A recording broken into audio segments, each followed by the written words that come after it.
Hello. Hello. Welcome to Sign Up, BT Sport's pioneering series for deaf and hearing football fans.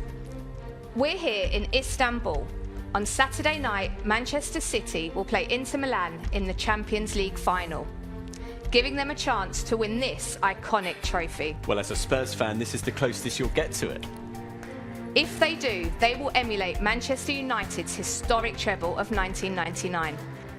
Coming up on the show, we'll bring you reports from both camps and we'll be joined by two guests, Owen Hargreaves and Peter Crouch, as we look ahead to the biggest match in club football. Inter Milan are the underdogs. However, they've won this competition 3 times, most recently in 2010. On the other hand, Man City only made their Champions League debut in 2011. But since then, they've gone on to win the Premier League 7 times. But this is the title they crave. Victory in Europe would secure their status as one of the greatest teams in history.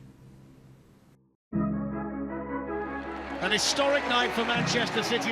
Legacy. As they step onto the top European stage for the very first time. It changes everything. Well, Manchester City are favourites to win the whole Champions League, but they are finding this prize elusive.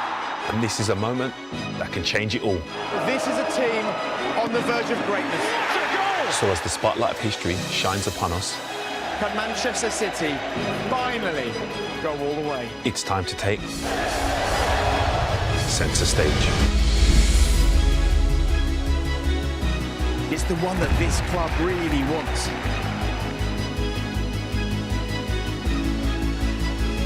Chance for Chelsea! Kai Havertz in the Champions League final!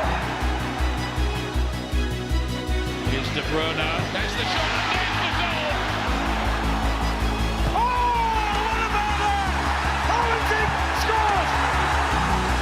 They absolutely ripped Real Madrid apart, 4-0 tonight.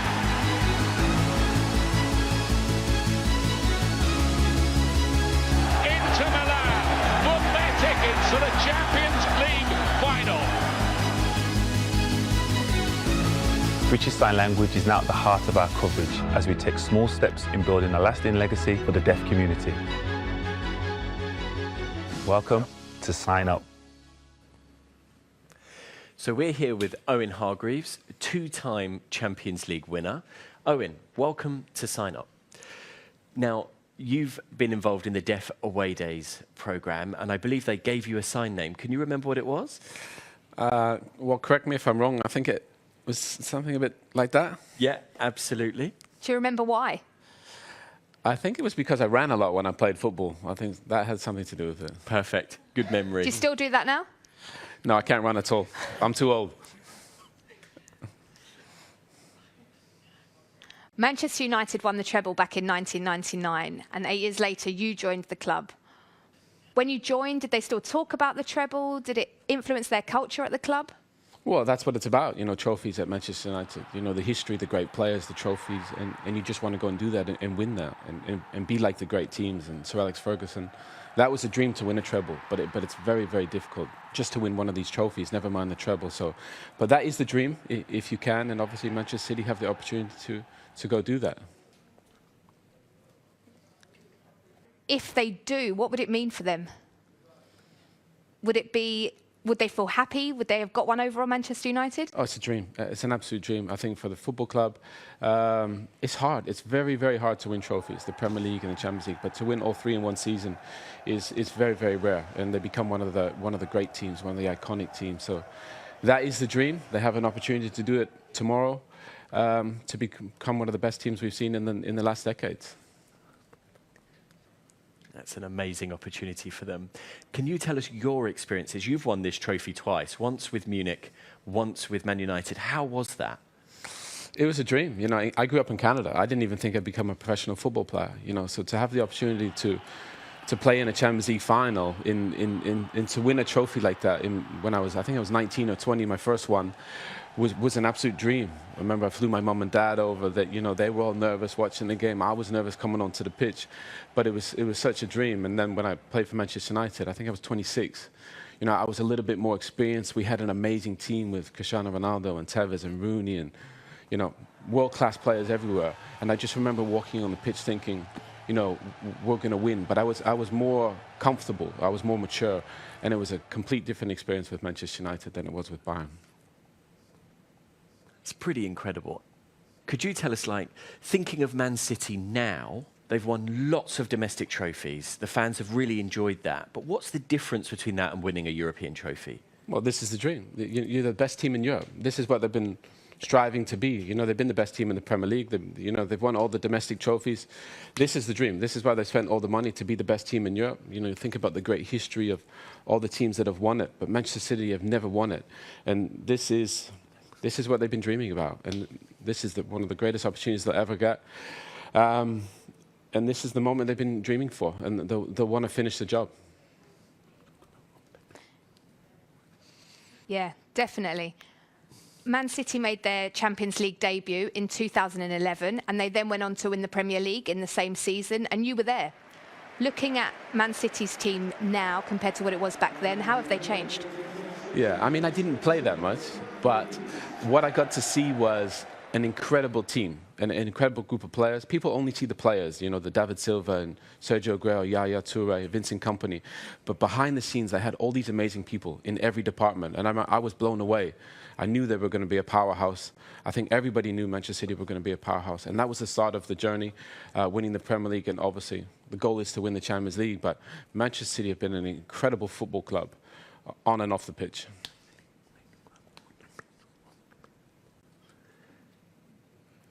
Man City demolished Real Madrid 4-0 in the semi-final. And that was Pep Guardiola's 100th win in the Champions League.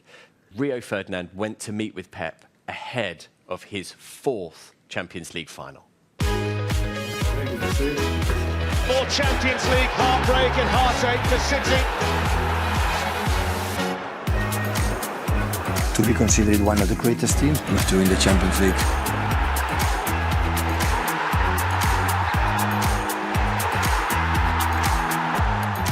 I texted you before, good luck, and you said, listen, I said, can you win? Do you believe you'll win? You said, listen, believe me, you will win. Yeah. That confidence, have you always been like that with City in these big moments like this? Now I have the feeling the same. I would tell you we will win. Come from the guts, you know, what I see in the locker rooms, in the team, in the desire I want to do it. And I try to be gentle to you. You send me a message, I have to reply you. So that was the reason why. You seem a lot more happier this year. The sense of calm is there, yeah, because I had the feeling we have done it. 5 Premier Leagues. You know how difficult it is with the Premier Leagues. When I come here with the car in the morning, I said, oh, how good, take a cappuccino and prepare a training session. We spend time here together. We have an incredible chemistry. I want my Warriors. Go out there and make our stamp. I push you to do more perfect, guys. Let's start strong and aggressive, boys. Come on! Is this your best City team? It's so difficult to say. It's better mom and dad, so. when we are here, it's because also where we come from. I'm not saying the team we made 100 points was worse than this. Maybe we are more solid. That's maybe, yeah. Our back 4, back 5, back 6, all the players are defenders, and maybe in the past we didn't have that. The Champions League is the one that's missing. You get that this weekend. Yeah. Can we start talking about a dynasty, a legacy now? We have to admit it. So for me, it's a little bit unfair. At the end, we have to be honest, but everyone in the world says that without the Champions League is not the same. You cannot, so we have to accept it. That's what I felt. Until I won the Champions League, it was like there was something missing. Do you get that feeling a little bit? A little bit. A lot of people throw away the runners-up medal. We were the second best team in all Europe. Yeah. The second best team in all Europe we were. What's the problem? When you ever find out the Champions League, of course we want to win it. And we will be, if we won't achieve it, we'll be disappointed. But I will not say to the players after what they have done this season, it was bad. One more to go. One more to go. Thank you very much. Always good to see you. Good to see you too. Thank you. So, Owen, in the past, people have said that Guardiola's overthought key games, specifically in the Champions League. However, this season they seem to be doing something different. What are they doing? Well, he doesn't really change the team anymore. I think Pep obviously is a genius, probably the greatest tactical coach I think we've seen in the last 20 years. But sometimes maybe he did a little bit overthink it because he was always thinking, and he's incredibly clever. But more often than not, he gets it right. This season, you know, they play with 4 centre-backs instead of full-backs, which is a big difference. Obviously, Erling Haaland. This team is a little bit different. They play a little bit longer when they need to, a little bit more direct. But still, the fundamentals are still all the same. And Pep is the greatest tactical coach I've seen in the last 20 years. Do you think his tactics have evolved over the years, or is it more about applying the right player, everybody knowing what their role is in this team? Well, the blueprint is always the same with Pep. Possession and obviously pressing and keeping the ball. But obviously, they evolve with the players that they have. And now with Erling Haaland, he has to play a little bit different. You know, for so many years, they play with a no centre forward or false nine. Now with Erling Haaland, they play different. And I love that. The one constant with Pep is change. He's always changing. He's always evolving, always trying to get better. And that's what makes him so unique. And when it comes to Pep, he always seems to get the best out of his individual players and the best out of the team. Like you look at players like De Bruyne, Jack Grealish, John Stones. They've really come into their own this season. Who would you highlight specifically from this season? Well, outside of every Manchester City player, one of my favourites is Bernardo Silva. I just love him. You know, the way he plays football. I always tell my son, just watch Bernardo Silva play. You know, the way he moves, the way he dribbles, he's so smart. I mean, he's not physically the biggest player, but he is so smart. You know, he's always thinking about the game, can play virtually every position on the football pitch, and I've never seen him have a bad game. So I love watching him play. I think he's almost a perfect midfield player. Obviously, we have to talk about Haaland. There's not enough words to describe him. He's broken so many records this season. What else could we talk about? Well, I love watching him play. I mean, obviously his size and his goals, all that stuff sticks out. But the one thing I find amazing is his hunger to score goals. The way he plays. Every time he walks on the pitch, he looks like he wants to run through a brick wall. And that's how he plays football. And I love that. You can see it in his eyes. You can see it on his body language. He's always on the move. He's always making runs. And I think the one thing that surprised me, how efficient he is. He always hits the target. He rarely ever misses. And he's just he's a machine. He was created to score goals. And he's doing a pretty good job of it. Definitely. Well, Man City lost to Tottenham back on the 5th of February. Since then, they've gone on a 25-game unbeaten run. Now, on the 6th of February, they were charged with 115 breaches of financial Premier League rules. Now, do you think that's a coincidence, or do you think that served as a motivator to the club and to the players? I think athletes are always looking for motivation, teams, coaches.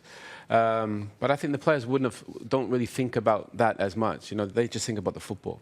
That legal side has to be dealt with by the authorities and lawyers. But obviously the football they've played since then has been flawless. It's been breathtaking. And I think the team have come together as a group and they fought to win all the trophies. But all that other stuff will have to be dealt with by authorities. But I think right now this team deserves to be celebrated for the spectacular football that they're playing. Wonderful, thanks. Thank you so much for joining us today. What are your predictions for the final? I think Manchester City are going to win it, and I think it's going to be 3-1. We'll have to wait and see. We'll find out soon. After the break, we'll be talking to Peter Crouch, and we'll also turn our attention to Inter Milan.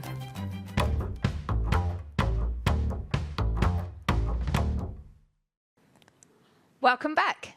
We're here now with Peter Crouch. Welcome, Peter. How are you enjoying Istanbul?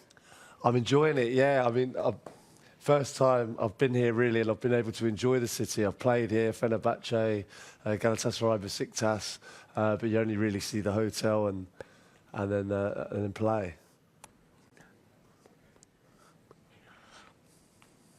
Amazing.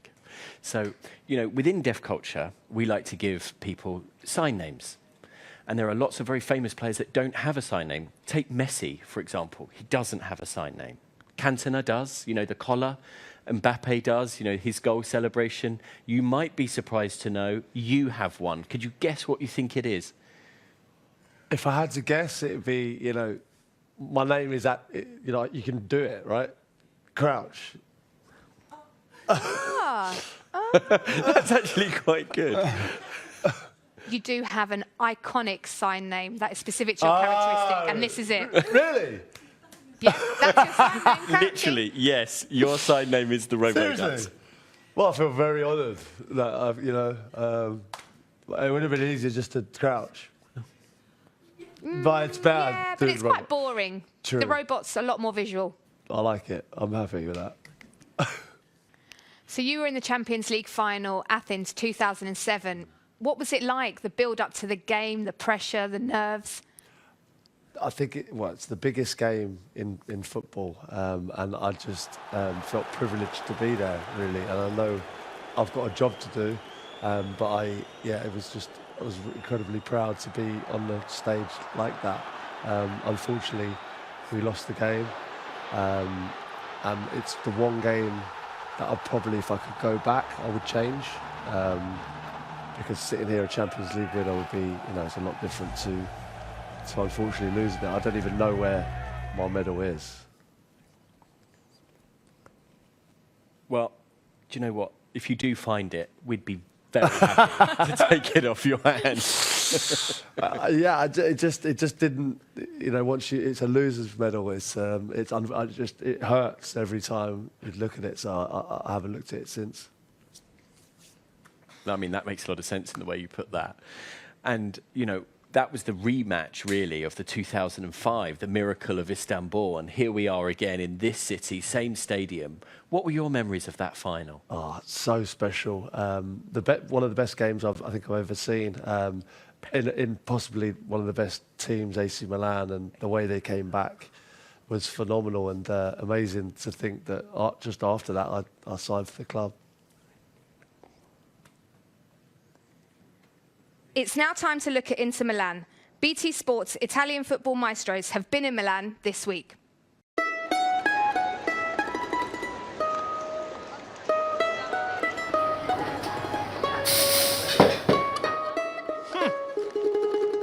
Well, James Horncastle and I here at the Galleria in downtown Milan. Ciao, ciao. And I have to say the mood's so calm ahead of the final here this week. Maybe because it's a bit of a miracle of Istanbul that Inter are even in this game. Yeah, when you think back to a couple of years ago, they were champions of Italy, but Antonio Conte, their manager, walked away because there was a financial crisis at the club. They had to sell some of their best players. Who would have thought that they'd be in Istanbul, James? Not I. No, not me either.